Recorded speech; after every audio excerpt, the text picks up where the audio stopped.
Hubungan antara sosiologi hukum yang berada dalam disiplin sosiologi maupun sosiologi hukum dalam studi sosiolegal itu hubungannya tidak baik-baik saja. Keduanya selalu saling berbantahan dan saling berseteru. Nah, ini juga menjadi cerita di balik sosiologi hukum, bahwa kita tadi pada sesi sebelumnya menanamkan suatu prinsip bahwa sosiologi hukum itu tumbuh dari sosiologi dan bukan dari ilmu hukum. Maka kita gali alasan-alasan mengapa perseteruan itu tidak bisa tuntas dalam waktu cepat. Pertama, dalam ilmu sosiologi hukum itu masih dianggap satu bidang khusus yang belum berkembang. Seorang teman yang menjadi dosen dan kepala prodi sosiologi di sebuah universitas menceritakan bahwa selama ini kalau mengajar sosiologi hukum itu masih menggali sebenarnya apa yang dibahas ketika sosiologi hukum ini dilihat sebagai bidang khusus dalam sosiologi. Belum berkembang. Secara psikologis dosen ini juga merasa kurang begitu percaya diri karena tidak pernah belajar ilmu hukum. Sehingga dia merasa kontribusi sosiologi hukum ini belum jelas, terus penerimaan dan statusnya sebagai bagian disiplin khusus dalam sosiologi juga belum terang benderang. Nah, ternyata kalau kita lacak sejarah sosiologi hukum sendiri itu memang sejak tahun 60 sampai tahun 90-an tidak begitu mantap. Setelah tahun 93 saja itu baru berlangsung suatu pelembagaan sosiologi hukum di Asosiasi Sosiologi Amerika. Asosiasi Sosiologi Amerika pada tahun 1993 baru saja mendirikan bagian khusus pembahasan sosiologi hukum. Itu di Amerika tahun 93. Tapi di Polandia misalnya ada perkembangan yang lain. Jadi rentang tahun 60-an sampai tahun 90-an asosiasi sosiologi di Polandia justru sudah mendirikan bagian sosiologi hukum. Lebih cepat perkembangannya sekitar 20 tahun lebih daripada Amerika.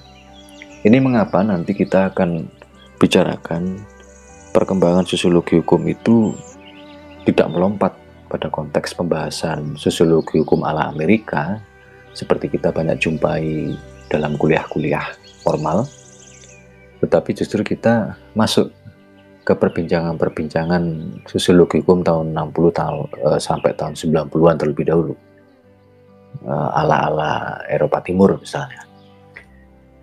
Nah, pada tahun yang sama juga setelah tahun 60-an itu juga baru mulai berdiri Komite Penelitian Sosiologi Hukum pada Asosiasi Sosiologi Internasional. Tapi yang jelas sosiologi hukum itu masih dituntut untuk lebih aktif menciptakan keadaan yang meyakinkan. Seperti cerita tadi, sosiologi hukum belum meyakinkan rekan dosen sosiologi itu sendiri. Ketika mau mengajarkan sosiologi hukum di Fakultas Sosiologi, terdengar bahwa, atau dalam diskusi itu yang saya tangkap, spesialisasi sosiologi hukum belum begitu meyakinkan dibandingkan disiplin-disiplin sosiologi yang lain. Menurut saya ini perkembangan menarik dalam sejarah sosiologi hukum yang jarang dibuka, bahwa memang sosiologi hukum mencari orientasi teoritisnya sangat terlambat, apalagi diterima secara kelembagaan dalam kampus-kampus atau asosiasi-asosiasi sosiologi. Kita bayangkan aja kalau asosiasi sosiologi hukum di Indonesia pasang surut, ya kurang lebih satu ritme dengan kesejarahan tahun 60-an sampai tahun 90-an perkembangan awal sosiologi hukum. Jadi masih maju mundur perkembangannya dan belum jelas posisinya. Maka diskusi ini kita harapkan mampu menyumbangkan satu pendekatan yang lebih stabil dan kokoh untuk sosiologi hukum, baik dalam dunia kampus maupun dalam dunia asosiasi-asosiasi sosiologi, dan terutama untuk para aktivis pekerja sosial yang memang banyak membutuhkan pendekatan yang lebih terspesialisasi dengan menggunakan sosiologi hukum. Dan alasan-alasan kedua bahwa ada fenomena mundurnya sosiologi hukum dari disiplin sosiologi.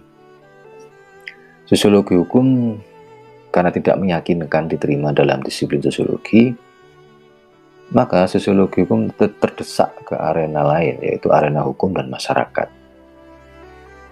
Antara pernyataannya Max Weber bahwa kalau membahas hukum itu harus fokus pada konteks hukum dan masyarakat, sedangkan Lon Fuller mengkritik bukankah hukum bagian dari masyarakat.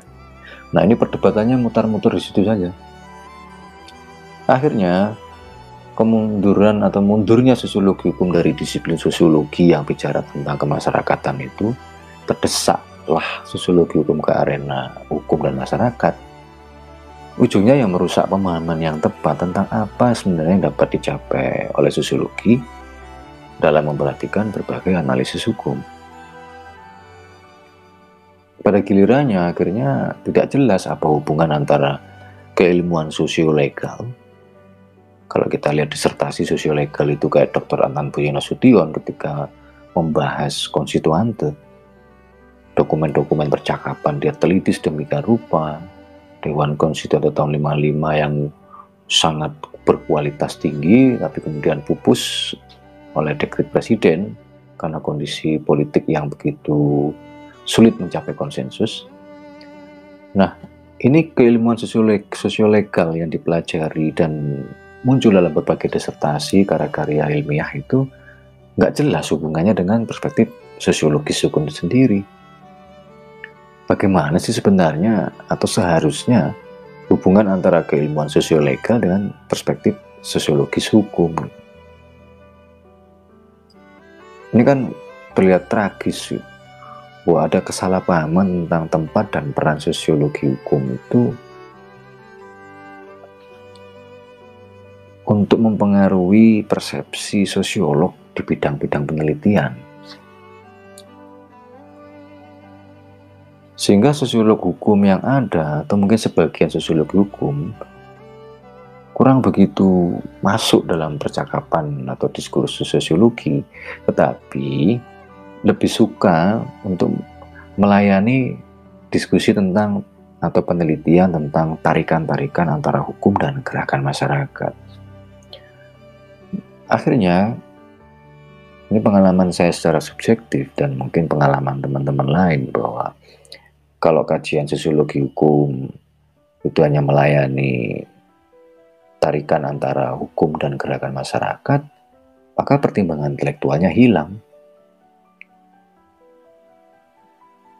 Lalu daya tarik tentang karya-karya di sekolah-sekolah hukum juga minim.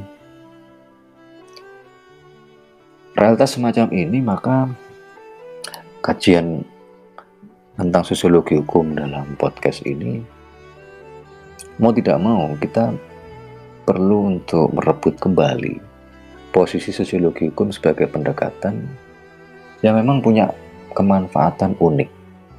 Satu sisi, dia menjadi satu disiplin tersendiri yang spesialistis dalam sosiologi, tetapi dia juga secara utuh memandang fenomena hukum, tidak hanya membahas tarikan-tarikan antara hukum dan masyarakat.